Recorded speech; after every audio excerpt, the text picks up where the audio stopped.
Hello, everyone, and welcome back into another episode of Conversations with Chris and Cameron. It's episode 37, and right now, I feel dressed down right now compared to Cameron. Cameron's got that button up with a red tie on. Meanwhile, I'm just wearing a pullover and a white t-shirt and some gym shorts. Why are you dressed up? Well, we had our first game for the high school I coach at, so it was a season opener. We always dress up for the season opener, so that's why I'm looking a little spiffy tonight. I came home, jumped right on the Zoom, and came to talk some Wildcats. Yeah, well, I feel like you shouldn't be wearing that red tie, though. Should be like wearing something blue or something. See, the only time, sometimes Western Kentucky, and then mainly just the school that I went to, the school I coach at, they're red. So They're red. that's really the only red that I have at all. Yeah. That's in total. Yeah, I gotta get rid of the red unless it's WKU or, like you said, it's, supporting your own high school team. Yeah, that I don't own any red outside of that. There's Yeah. no world where I would buy red voluntarily outside of Western Kentucky or the school I'm at. So no buying Louisville at all. Heck no, no, not even as a gift. It'd feel like a problem. Like now, with Christmas coming up, there's no way I could even buy it. Yeah, No elf down way. for sure. But no, tonight we're going to be just discussing the Kentucky loss to UNC and then of course previewing the game against Gonzaga. But it was another tough game for Kentucky. I honestly thought they were going to win it against UNC. They had so many chances, but honestly, once they went without scoring a basket for 10 minutes straight, like I was so surprised that UNC could not cut really into that lead or take the lead because we got up to 6 points at one point, even whenever we were not scoring for 10 minutes straight with a field goal. Of course, Kentucky eventually lost to UNC 67-64, and that was a must-win game, I feel like, because it was at home at Rupp Arena.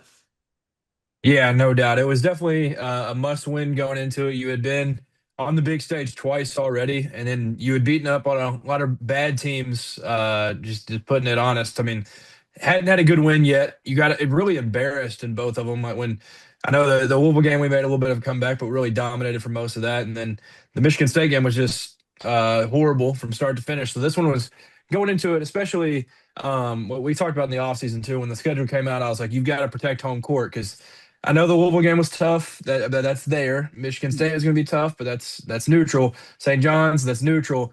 You should win all these home games and the Yeah. SEC ones, and you lose the first opportunity that you have against a big team. Yeah. It was definitely all systems failure when it was like a must win, like you mentioned. Yeah, and it kind of honestly reminded me of like Kentucky versus Kansas back in 2023 whenever like Rob Dillingham and Antonio Reeves went off. Like Kentucky got down a little bit, but then they came back. They got up like 10, 12 points against Kansas. Of course, then Kansas came back and won that game 89-84, but it kind of resembled that game. Of course, it was more high scoring compared to that game 2 years ago with Kansas versus North Carolina, but it was a game that Kentucky should have won, and if they don't go without scoring a basket for 10 minutes, they probably do win this game. And honestly, Kentucky, I felt like was the better team throughout. Like I thought that during the first half, I thought that during the second half, minus that 10-minute stretch without scoring. Basically, what lost us the game was just not being able to rebound the ball, and then that 10-minute stretch without scoring. Yeah, no doubt. The rebounding was poor, to put it at the best form. That was really bad. And like you mentioned, three-fourths of the game, we really were the better team. But those 10 minutes, man, it was really ugly. And I think they popped it up during the broadcast that we had missed, I think, 13 or 14 straight shots, and it was the longest streak in the last 8 seasons. So it was very bad. It was a historic drought for us right there.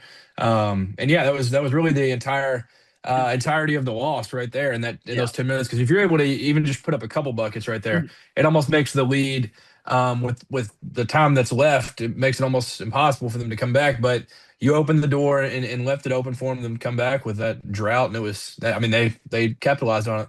Yeah, they definitely did. And for Kentucky, they only made 8 field goals in that second half. And they only made 2 field goals in the final 13 minutes of the game. After Brandon Garrison made that three, we only had 2 other field goals after that, which I find insane to believe with that stat because of how great Mark Pope's offense is usually every year. Yeah, and I'm sure we'll dive into a lot deeper talks with it, but like it just blows my mind that a team with I mean, before we even got Pope, there were videos saying that they play like it's a video game. Like Yeah, that was the thing of like he'll always be able to score. Nonetheless, like there will always be points being scored, and there just wasn't. I mean, you mentioned the poor scoring in the second half there. That was like the only three being hit was was Brandon Brandon Garrison. Garrison, Yeah, and it was just bad all night, and we've really seen it numerous times in these big games where we'll just have droughts where it's like there's no offense. It yeah. feels like it's a miracle to put up points, and that I just never thought at all that we'd ever get to that point in the Mark Pope era. Yeah, neither would I. And going into the year, I thought UK was going to struggle from the 3-point line, and so far they have proven me right. And of course, I know other fans worried about that, but so far during the year they are shooting 72 for 214, which is 33.6% on the year. They're only averaging 9 made threes per game while shooting basically 27 attempts. There has been only one game where they shot over 40%, and that was against Tennessee Tech. They went 15 for 30. The next closest was against Valparaiso, where they shot 39.3%. And basically, right now, Kentucky basketball, they don't have any three-point shooting. Cam Williams was supposed to come in for this year, being 3-and-D. He hasn't shown anything. Trent Noah, he only attempted one three-point shot attempt between Michigan State and North Carolina. Like he needs to shoot the ball more if he's getting playing time. Like you can't have one of your best 3-point shooters only take one 3-point attempt in the two big games he's played in. Yeah, no doubt. That was definitely one of my worries in the offseason too. And like you mentioned, there was a lot of BBN that was worried about that going into the year. But I was honestly like, I was giving Pope the benefit of the doubt where I was like, he's just going to be able to teach the offense. Like it's going to be fine whether we're getting a lot of twos or getting threes up or whatever. But then even like analytically, like when Denzel Aberdeen, when he had those few games that he had started, he did shoot a little bit better. So I talked myself into Yeah. maybe this team could figure it out. And that was right before. That's just the sunshine pumper in me, where I'm just Yeah. naturally optimistic. But it's literally a worry that turned into a nightmare at this point. Like it is absolutely terrible shooting. And it's crazy at this point because you mentioned Cam Williams. He had an open one on the left wing and airballed it. Yeah. Like Completely it's not missed even it. like they're not even close. So Yeah. like yes, Trent Noah should be shooting more. Hopefully they're starting to fall, but Colin is the only dude at this point that it feels like you feel like it's going to go Yeah. in. A lot of the other guys, they've airballed it. Yeah. They're not even good misses. Like they don't even Yeah. give you confidence that it's just a bad night or whatever. It's been very, very ugly shooting. Yeah. And of course, like you mentioned, Brandon Garrison was the only made 3-point attempt for UK. They went 1 for 13 compared to UNC 6 for 20. And it just felt like a lot of times UK, they were too timid or too afraid to shoot the 3-point shot. I'm like, because I saw so many attempts where I'm like, man, they should have shot that three. Like, he actually had some distance. And I felt like they were just going away from 3-point shooting because they weren't making, which I understand. But at the same time, if you're kind of open, you still have to shoot that because you're a college basketball player and you want to make it to the pros eventually. Yeah, I'll tell you one dude that won't skip on him is Denzel Aberdeen, though. I mean, there's a lot of times that I'm like, you know what, I'd rather that shot than a bunch, but he takes some bad ones. Like he'll force some shots. When there'll be a spot where maybe there's an extra pass that would be passing up a good shot for a great shot, he'll take it. And you can't really fault the guy. I mean, there's been at times where he's been the only offense, so I think he's kind of growing into a role where he's like, I've got to get the shot up, like, and Yeah, that's where we're at. But man, it's been ugly. yeah, Yeah, like you mentioned, it's there's a lot of times where guys do just pass up on it, where you're like, man, I want them to be more aggressive, but then they do shoot it, and there's air balls and bad clanks, and it's like, dude, this is, and then we're not rebounding. So that's the other thing. yeah, Like long rebounds should benefit you offensively. If you're shooting threes and not grabbing long rebounds, I mean, yeah. that's a recipe for disaster. Yeah, we miss Oscar Shadeway for sure. Yes, yes, that's ironically that's the team that I keep referring to was like the 22-23 team, because like at times this offense and everything is just so like stagnant and stale, and like man, it's like miserable sometimes Yeah, watching. That's how it was with that team, and it's ironically the preseason SEC Player of the Year returns for both of those teams. yeah, There's just a lot of similarities between the yeah. two, and I'm just like that it's crazy, but it's kind of where we're at right now. Yeah, you were talking about rebounding. UNC won the rebounding against UK. They got 37 rebounds compared to UK's 27. UK, they have to rebound the ball better. Along with that, of course, UNC also grabbed 17 offensive rebounds compared to Kentucky's 8. And basically, UK could not keep Caleb Wilson off the boards. He was going crazy against Kentucky. And I thought once Andrea Jelovich had that block on Caleb Wilson, I thought, UK is probably going to win this game. All they have to do is grab the rebound off this block, but that didn't happen. UNC got the rebound. They shot a three. They got the offensive rebound from that, and they called a timeout. And then I believe UNC took the lead, and then they never trailed after that. Yeah, I do want to give a highlight or a big shout out to Andrea Jelovich because I thought for most of the night he played Caleb Wilson pretty well. Yeah. And a lot of what he got was in the second half. He was 5 for 19 from the field, so it was really a disruptive outing for Jelovich, and he slowed him down. But I mean, we talked about it going into the game. Caleb Wilson's just going to get his. Like it's kind of one of those things you got to be able to slow down all of what's around him because Mhm. if you focus in and key in on him, other people will beat you, but he's also still going to beat you because he's that type of player. Yeah. Yeah, he still had a good night, and Henry Visar had an Yeah. exceptional night, which I'm sure we'll talk about. It was just, yeah, I mean, there was some swings there towards the end. I was like, all right, you got to win this game at this point. You got to win now.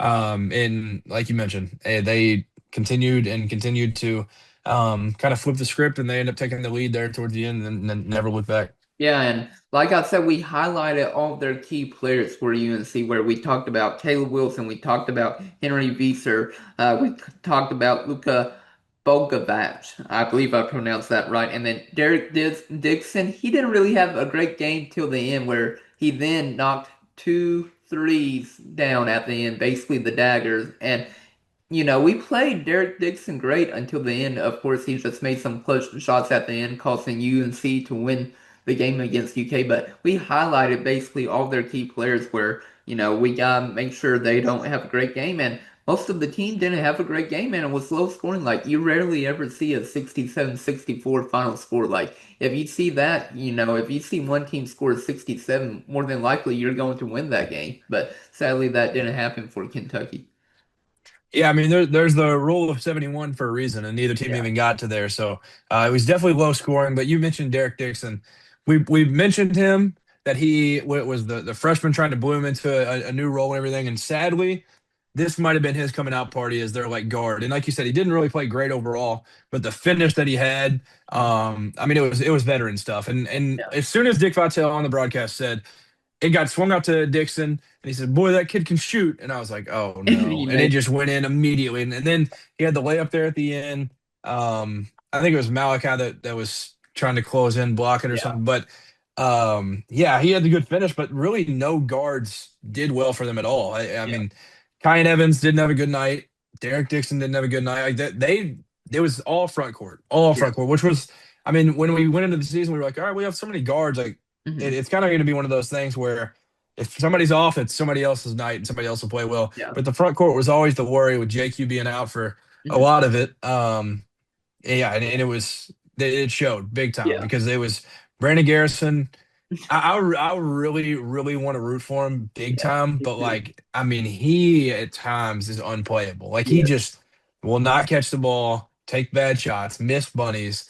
And then on the other end, he wasn't able to stop anything. So Yeah. Malachi, thankfully, was doing pretty good overall. But Mhm. man, it was our Yeah. front court got exposed big time. Yeah, for sure. And just talking a little bit more about their front court, Caleb Wilson had another double-double, 15 points, 12 rebounds. Plus, he had 6 assists, so he was also being a playmaker for UNC. And then Henry Vesser, he also had 17 points and 10 rebounds, so a double-double. And like you were saying, right now, Brandon Garrison, he is being unplayable right now. He had only 9 minutes against UNC. He had 6 points and one rebound, but overall he played terrible again. And Malachi Marino, he stepped up. He played 31 minutes, almost had a double-double with 9 rebounds and 8 assists. And like I said, I give Marino a lot of props because nobody expected him to be this great so far in the year. Of course, UK, they haven't been winning games, but I feel like that could change once Jaden Quakins returns as well. Yeah, no doubt. Malachi has been exceeding expectations from the second he stepped on the floor. I feel like where a lot of us in the offseason, we were like, man, Jaden Quinn's gonna be out for a while. We'll see what this front court ends up being. And if Malachi was anything like a lot of us expected coming in, where he's too skinny, not physical enough, and not going to bode well, then we maybe would have lost these games by a lot more. Then Malachi's been able to hold it down front court wise for us, and then Andrei Yelovich, he's played better. It feels like each outing. Yeah, So you try. um, yeah, it does feel like those two have brought it, but Brandon Garrison, like it feels like he's somehow like regressed going into Yeah. his second year when the full thing with Pope, especially with him, because he was talking about in the offseason that the year two bump that Mhm. that guys always take a big step up in year two. And I mean, really the only one that we've seen take a step up in year two is Colin Chandler. Colin. Yeah, Yeah. that's really the only guy. Yeah, for sure. And you know what I find so crazy? Mark Pope actually listened to the fans for once, and you had four players play 30 plus minutes against UNC with Marino with 31, Aberdeen with 35, Oweh with 33, and then Chandler with 34. And I was so surprised that he actually did that for once. And of course, the team got fatigued, but I mean, you saw four players finally play 30 plus minutes, and that could easily change if, Lowe gets healthy, along with Mo Dioubate and Jaden Quakins. Like, if you bring those three, I feel like, majority of the minutes will be 30 minutes, Lowe, Aberdeen, Chandler, Oweh, and then also Jaden Quakins. Like, they'll get near 30 minutes a game, I feel like, and Mark Pope needs to actually continue to do that play majority of the starts 30 minutes a night. Yeah, no doubt. I did love that aspect of it where it was like because it feels like the more they're in, the more of a rhythm they get in and stuff. And so like I feel like they were getting more comfortable. But obviously the one stretch was bad. But it's funny, even with this, I think fans that noticed that like these guys had played that much were pretty excited about it. They're like, oh, he's actually kind of listening, and this is exactly what's going to help us. And it'll also help recruiting. So even not even in this game specifically, it'll help with recruiting and everything. Mhm. And then his response to the post game was, "I'm going to dig deeper into the Yeah. lineup and play more guys." And it was like, okay, like Yeah. it was crazy. Yeah, it was crazy with that comment. He said, "quote We probably had a little fatigue on the floor, which I'm going to have to find a way to kind of dig deeper into the rotation, like you were saying." And in total, you had seven players play double-digit minutes. Garrison only played nine, and then Johnson also only played 5 minutes as well. So you had seven players play double digits, and I feel like the right number is playing eight players, maybe nine. I feel like Jasper Johnson, he just doesn't have, oh, I dropped my phone. Great job for me, Nope. Chris. Woo, everybody. But I feel like for UK, Jasper Johnson just doesn't have it right now. Like, it just feels like whenever he gets the ball, there's no ball movement and he just isolates, he tries to attack the rim and it's not working for him. He did that once, I know, against UNC and he almost made the layup, but it didn't fall. But right now, I feel like, 8 or 9 man rotation once you get a full healthy team, in my honest opinion. Yeah, that's what I think too. And I do want to see Jasper do well. Like that he's one of the guys that I'm rooting for big time, but it's just not there right now. And especially on the defensive side, because there were times, well, thankfully they missed the shots, but his guys were exposing him off ball, on ball, Mhm. whatever it was taken. And obviously on the offensive side of things, I think he can help us, but I don't think it's right now. He just seems like he's a step behind, unfortunately. And I'd love Mhm. to see him figure it out and be able to be a guy that you can definitely play. But I do agree. It's got to be down to 8 or 9 in the rotation because Yeah. like we have the depth that is helpful because some nights there's not going to be certain guys that are thriving and you can Mhm. play different guys in those spots, but um, it's going to help everything. Mhm. It's going to help with rhythm. It's going to help with shot making. It's going to help with everything. The more that you play guys, and you mentioned maybe with Jalen coming back, he's definitely going to have to play a whole lot. And I Mhm. think a lot of when he comes back, I feel like there is going to be a lot of switch. Now I am like Mr. Sunshine Pumper, so I could talk us into almost flipping. But he's gonna have to play whether he's good or bad. Like Yeah. I know some people don't like him. He's gonna have to play no matter what. Like just Yeah. with what he'll be able to do facilitating wise, speed wise with the ball in hand. just being able to slice the defense a little bit because we don't have anybody that can just go get one Yeah, whenever. So he's going to help with that for sure. Aberdeen.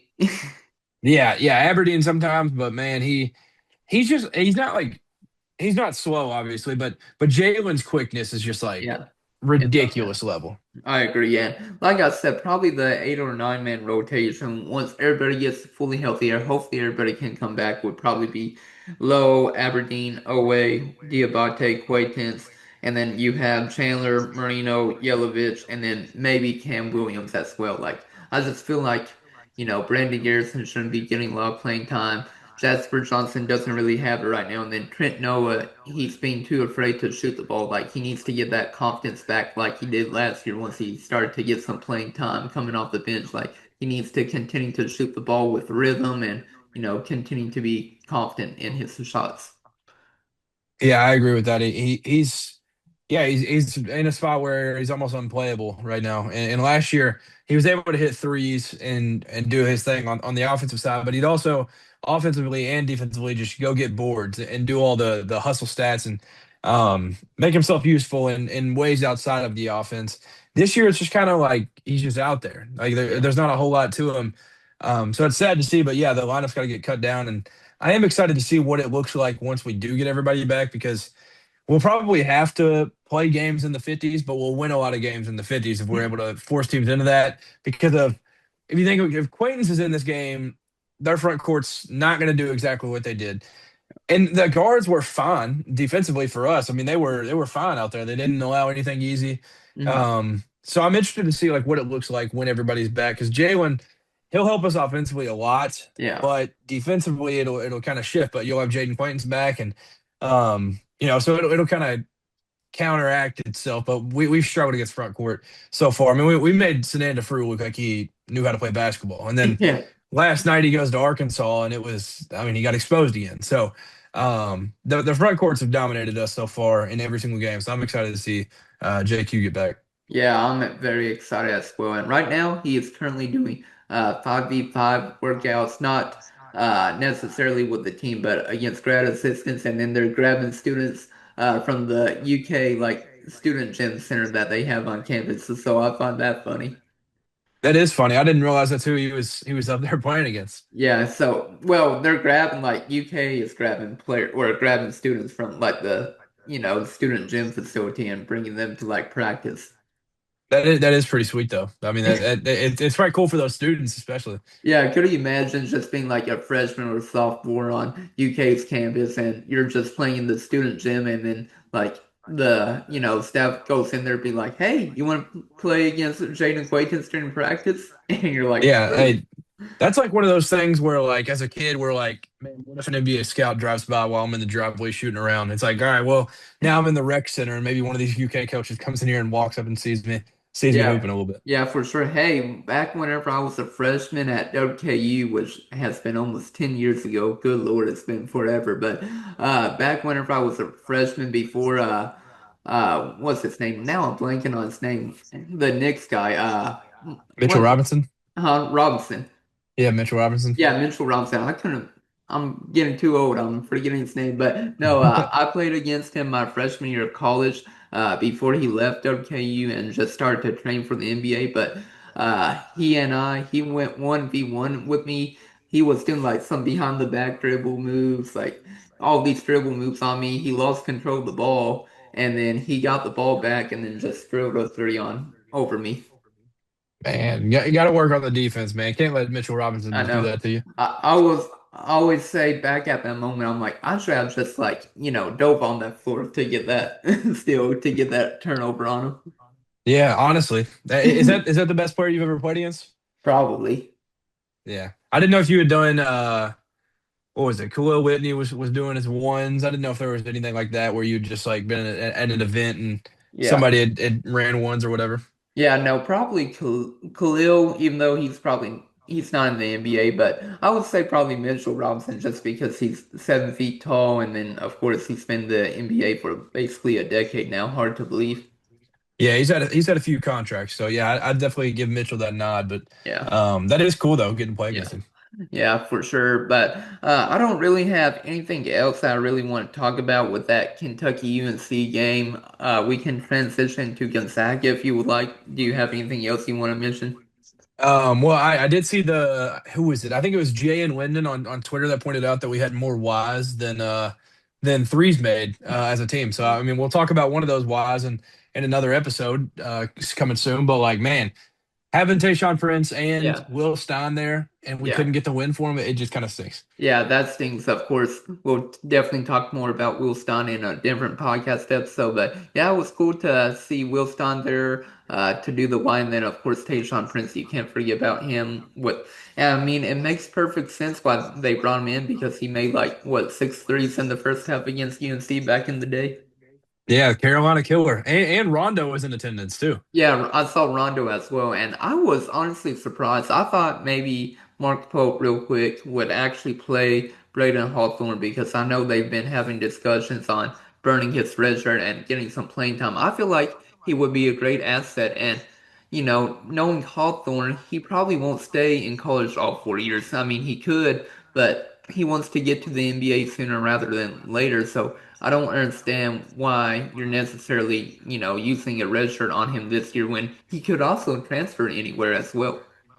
Yeah, no doubt. I was hoping to see him because there was all the rumors floating around like right before the game that maybe there was a chance that we'd see him in that game, but hopefully soon because at least obviously he's super skinny, so it's not going to be very helpful defensively, even though his length could help a lot.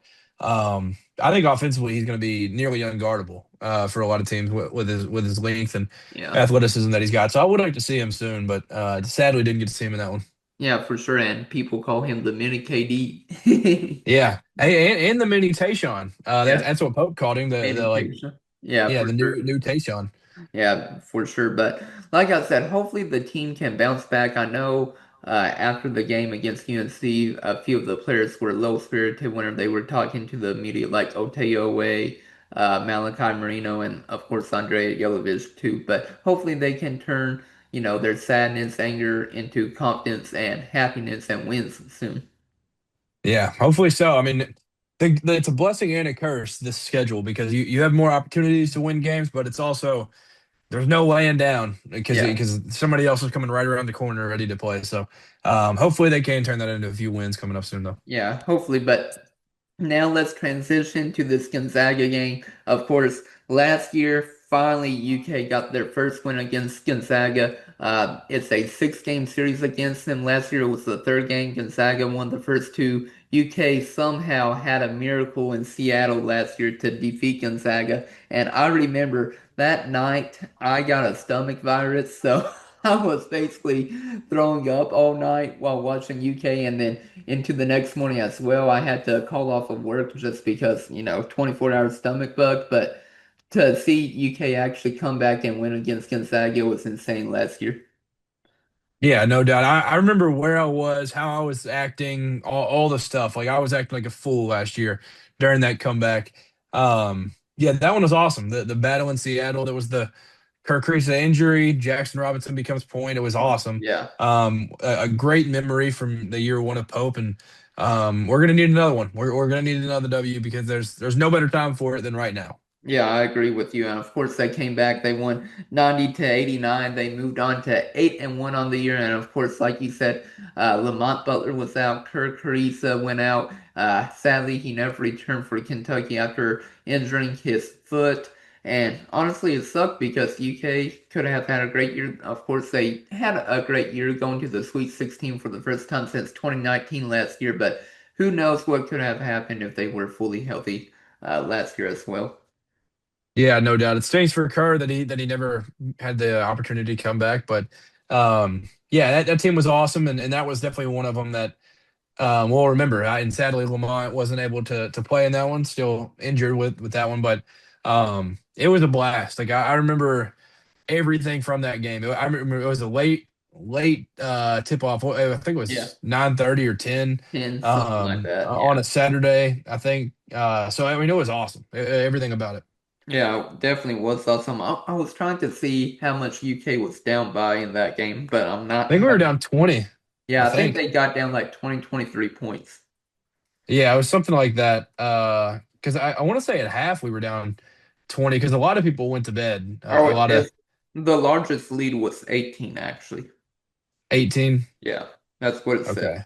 Yeah, but yeah, like I said, just an insane game. But yeah, that game was fun, but it was not fun for me necessarily. It was just because I got a 24-hour stomach bug, and that was like one of the worst nights ever.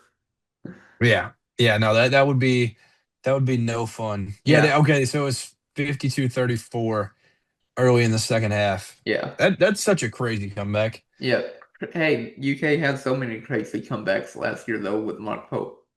Yeah, there were a lot of good comebacks last year. Yeah. It was a fun year in hindsight, but living through it, it was Yeah. crazy. Yeah, but like I said beforehand, this is the fourth matchup in the series. Gonzaga right now they are up in the series 2-1 currently, so UK has a chance to bounce back to even the series. And I remember though the first year, it wasn't even close. I forgot where the game was played at. The second year, it was basically the same thing as the third year, except UK didn't win the second year. Basically, UK got down big during the first half, came back in the second half, and then I will never forget what John Calipari said after the game, and I was so upset with him. And basically, this was the moment whenever I was texting my girlfriend at the time. I said, "I think it's finally time for John Calipari to go," because he said after the game, he said we lost the game in the first half after getting down big. And I'm thinking to myself, you don't say that at all. Like you always try to fight back. And I texted my girlfriend saying I think it's time to move on from John Calipari. And little did I know, like 3 months later, he would be gone. Yeah, no, that was an ugly one. I think the first one was in, I think they considered it neutral Yeah, in the Spokane arena. So it was in the same exact city, but they considered it neutral. It was yeah, silly. I just remember that because it was just like ridiculous. But yeah, that one was very, very ugly. The first one was never stood a chance in that one. The second one, I was actually at that game. So sadly really. I got to see that collapse. And I think that was the one where we had lost two straight home games before, or maybe three. And it Yeah, was like it was because it was a historic game that we had lost. It was the most we had yeah. lost in a row in Rupp, I think. And that one was definitely the night where I was like, yeah, I think the Cal era is over. Like it was just you just could not lose that game. It was a must win at that Mhm. time. And we lost it. So that one was ugly. And then last year's kind of I mean, that was a game that I'll never forget. That comeback, Yeah, that that one comeback. was awesome. But I Yeah. mean, Grant Mike's played in all of them. It feels like Oh, I don't remember if he was in the first one, but like he's he's been in played for all of them, 40 I believe. years.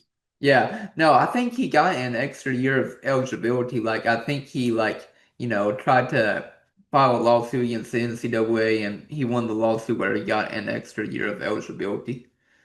Okay, so his first year with Gonzaga was the one at Rupp. So the first one, that first year, he might have been on Gonzaga's roster, but I guess he was hurt because it says he didn't play at all the 2022-2023 season. Yeah, So, but yeah, I mean, it's his fifth year. I mean, he's a grown man. yeah, he's a grown man for sure. And like I said, UK, they're going to have to figure out how to guard him, like you were saying, Graham EK, and then they need to also figure out how to guard Braden Huff against Gonzaga. Yeah, Braden Huff's another dude that I feel like has been there forever. But Yeah. he's been really, really good for him. And yeah, he's been probably their best player this year. It's kind of been the two bigs that have separated themselves for sure. But yeah, gonna have to slow down Braden Huff. Yeah, for sure. And of course, Gonzaga, they're going to definitely be tough for another year. Like you were mentioning, the two leading scorers for Gonzaga is Braden Huff and Graham EK. Braden Huff, he's been averaging basically 16 points per game, and then EK along with 15 points. And then they have one other scorer that is averaging over 10 points per game, and that is Tyon, I think it's Tyon Grant-Foster, I believe that's how you pronounce his name. He has 12 points, 6 rebounds, and 1 assist on the season. Yes, Tyon Grant-Foster. Overall, as a college basketball fan, he's almost a meme at this point because of how long he's played. I don't know. I think he's maybe I want to say he was the class of like 2019 out of high school or 2018 or something. I mean he's sadly had to deal with a lot of injuries and stuff, but he's been around for a very very long time. Yeah, he So started his season in 2020. So 2020. Okay, so yeah, he was my class out of high school. That's crazy. But he's been all around, and I think a lot of people found out about him when he was at Grand Canyon. I think it was 2 years ago when he was in the tournament. He had a pretty good run. So Yeah. he's been around though, and Yes. he's had to deal with injuries, but he's been really good for him. Yeah, 6 years he's been around. He's 6'7", 220 pounds, but he played 1 year at Kansas, 1 year with DePaul, 2 years at Grand Canyon, and then now his last season at Gonzaga. Yeah, yeah, he's spent a lot of time across the country for sure. Yeah, like he's been everywhere. Yeah, yeah, he spent some time in what, three different time zones, I guess. I guess, yeah, because Yeah, never in the Eastern, but yeah, all the others. never on the Eastern. Yeah, I think you're right because Gonzaga is Pacific, Kansas, I believe is Mountain, or is it Central? I don't know. Yeah, I would guess one of Grand Canyon or Kansas would be Mountain. I don't, Yeah, I don't know, I but don't know. Hey, isn't yeah. DePaul Eastern though? I don't know. No, they're Chicago, so they're Central. Oh, they are. The more you know. Yeah, yeah. So I mean, he needs to somehow figure out how to get one more year and spend some time in the East Coast. Yeah, for sure. But continuing to talk about Gonzaga though, but those are your three main scorers. Their scoring is pretty even across the board though. But you've got basically five players averaging nearly 10 points per game. You've also got Adam Miller. He is averaging 9.5 points per game, and then you've also got Mario Saint Superi or Superi. I don't know how to. Yeah, I Saint remember. Supri. Yeah, I remember hearing his name last year, and I'm thinking to myself, what type of name is this? Whenever I heard his name Well, last year. you know where you've heard him is we went after him in Yeah, the off season. Yeah, we tried to get him, but he's been good for him. I mean, it was just when I turned on.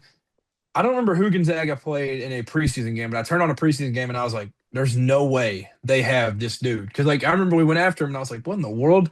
But yeah, he's been good. yeah. It's I called them when I just talking grand scheme of college basketball. I just said their name is the Gonzaga Unks because they are just so old. They are Yeah. the oldest team in the entire country, and I mean, not necessarily him, but the rest of these dudes are like super super seniors. Yeah, you're right about that. But like I said, those are like the five main scores for them. But Mario Saint Superi, he's been averaging 8.6 points per game, and he's also the leading assist leader on the team with 5.1 assists per game. So overall, you've got to watch out for those five players. But none of them actually are averaging 10 rebounds, which I'm surprised by that because I would think, EK or Huff would be averaging 10 rebounds a game, but EK is the leading rebounder with only basically 8 rebounds per game. Yeah, EK is a beast, and he's definitely going to be one that we're definitely going to have to pay attention to on the glass for sure. But I did look it up just to see because I called them the Gonzaga Unks. I wanted to see if I could find the actual average age, 21.2, and they 21. are they are led by 25-year-old Tyon Grant-Foster and 23-year-old Graham EK. But dang, that's insane. Yeah, yeah, they're up there. But I mean, Graham EK absolutely killed us last year. He had 28, 11, and 4. Yeah. So we're gonna have to slow him down for sure. Yeah. He's definitely gonna be the main key piece that killed us last year. Hopefully we can slow it down. Yeah, but also Gonzaga, they also did lose a lot of key players. They lost Khalif Battle last year. I believe Nolan Hickman is no longer on the team. And then, of course, you can't forget Ryan Nembhard. He killed us last year with the pick and rolls with EK. Luckily, like I said, UK came back and won, but Nembhard is now in the NBA. But basically, Gonzaga, they lost three key pieces last year or last year's team. Yeah, they lost Dusty Stromer. He was the one that came in, hit a couple threes for them late. They lost Ben Gregg. They lost Battle, like you mentioned. They lost Michael Ajayi. So they lost a lot, and they just brought in a whole bunch of old dudes to Yeah. replace it. I mean, they a few of these guys we've actually played with Adam Miller. Most people would know him from Illinois because he was like a 4 or 5 star out of high school. But we played him at LSU, and he spent a couple of years at Arizona State. So he's also a fifth year. But yeah, they're just old. They Yeah, they they're old. replaced them with a whole lot of unks. Yeah, whole lot of unks. But yeah, no. I believe though for UK to win this game though they have to be able to guard the pick and roll because that's one of the worst things about Mark Pope's teams usually like they can never guard the pick and roll and with Gonzaga, Mark Few, he loves to run the pick and roll with the team. And last year was basically two players that killed us. It was Nimhard and of course EK. You can't forget about him. But right now, of course, they don't have Nimhard anymore. But like you said, you just replace him with other guards, and it'll be interesting to see how Few runs his team again with the pick and rolls against UK. Yeah, no doubt. He's one of the best like coaches in the game for a reason. He figures out what you're not able to guard, and that's how he attacks you. So I'm interested to see what they do this year. And like you said, we've always struggled against pick and roll, and that was a lot of the game on Tuesday as well. So I'm interested to see just to win the game, keep the rebounding difference within like five. Like, you don't even have to win it; just keep it within five, and I'll feel pretty strong about our chances of winning. And Yeah. um, yeah, I know it's going to be very tough because their two best players are their forwards. And I mean, outside of the Michigan game, which yes, they got 40 piece, boat raced, all the words. They've looked elite in every other game. They've looked incredible across the board. And it's been everybody. It's been Tyon Grant-Foster catching lobs from Yeah. every teammate on Gonzaga, and so it's gonna be a difficult game. It's gonna be very challenging, but we'll definitely have more of the home court advantage. So that's Yeah. it's not going to be a technical home game, but this is one that I consider dang near home because Yeah. it's Lexington South. Yeah, you're right about that. And I feel like a lot of people who live in like Bowling Green or Western Kentucky, they'll definitely make the trip to see UK play against Gonzaga. So definitely UK will have more of a home court advantage or feeling, I feel like. And hopefully, UK can actually win this game, get up big, and you hear the Go Big Blue chants in Nashville. Yeah, it's been too long since Nashville's been rocking for anything. I mean, the Oklahoma game in the SEC tournament was pretty fun, but Mhm. Nashville used to be the second home. And I do know a lot of people that I live in the Louisville area, so all you got to do is hop on 65, go south. I know a lot of people that are going to the game, and they bought these tickets before a lot of this had happened. So, Yeah. but I'm glad they're still going. They could try to sell them, flip them, whatever. So I'm glad they're still going and stuff, and hopefully it's a great crowd for us. Yeah, hopefully it'll be a great crowd. And like I said, I really do want to win. I want to be able to defeat Gonzaga. I want to finally get the first big win of the year because UK's been struggling. They've lost three games against the best opponents they faced with Louisville, Michigan State, and then of course UNC, and they really need to get their first standout win of the year.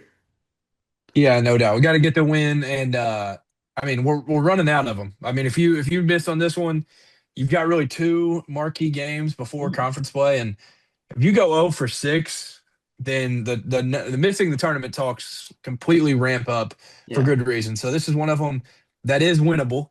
All three of these are very winnable, and now you're gonna have to figure it out because it's a very key game that we got going on in Nashville tomorrow. Yeah, I agree with you for sure. Do you have anything else you want to add for the Gonzaga game before we get into score predictions and MVPs? I don't think so. I think I'm good. I'm excited for it though. Oh, I'm very excited as well, but we can get into score predictions right now. UK, they have moved the point spread. They are now 5.5 point underdogs. They were to begin the betting lines. They were only 3.5 point underdogs. I mean, did I say that they were favorites? I meant to say UK is 5.5 point underdogs. Previously, they were 3.5 point underdogs. So.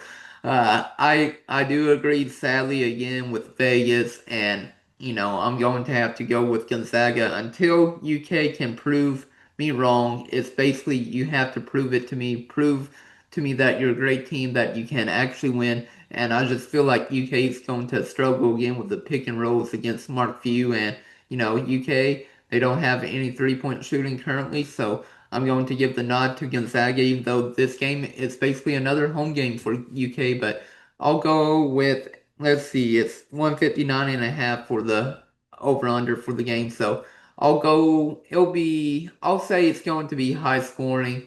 I'm going with 83. I'll go 83-76 Gonzaga. So it's going to be somewhat of a high scoring game, but I do believe Gonzaga gets a win against Kentucky, and hopefully I'm wrong, but I'll go with that. And then MVP, I'll say Otega Oweh. He's going to go off finally again.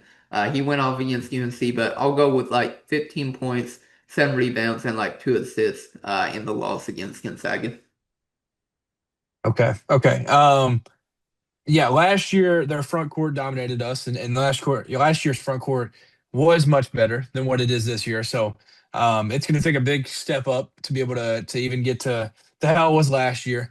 But I do think this front court makes a big step up, and Brandon Garrison, maybe not on the offensive side of things, but I think he's able to provide defensively and not to the full effect, but similar to how he was with Oklahoma last year. The road game at Oklahoma, he showed what he could be. I think that potential comes out in this one, and I think it's a little bit lower scoring with how Gonzaga is going to try to go against us and use the pick and roll and feed the post, and it's going to go a little bit slow. So I have it a little bit lower scoring, but I will go with the Cats finally getting over the hump and winning an important big game, getting that marquee victory that we've been searching for all year. I think this is the one. I think we have a game where a couple of guys start to hit shots, and we're able to squeak one out in Nashville. I'll go with 74-72 Dang, Cats. dang. So UK only wins by 2. Wow. Yes, hey, I mean we're 5 point dogs. I'll take any victory Yeah. at all. So I'll go MVP. I think Denzel Aberdeen figures it out again, and not like the Louisville game because those were desperation. I just think he ends up getting in a flow and he's hitting some shots, getting some great passes to the bigs, everything like that. So Mhm. yeah, I think he's going to be a key point in this game. And also we haven't really talked about is Jaland Lowe going to be able to? I mean, he's very close to getting back. Oh yeah. Oh yeah. We forgot to completely mention that, but we'll wrap up with the podcast talking about that. But Mark Pope did talk in the press conference today that Mo Dioubate will be out against Gonzaga, and then of course Jaland Lowe could play. So I'm guessing he's either going to be questionable or probable going to the Gonzaga game.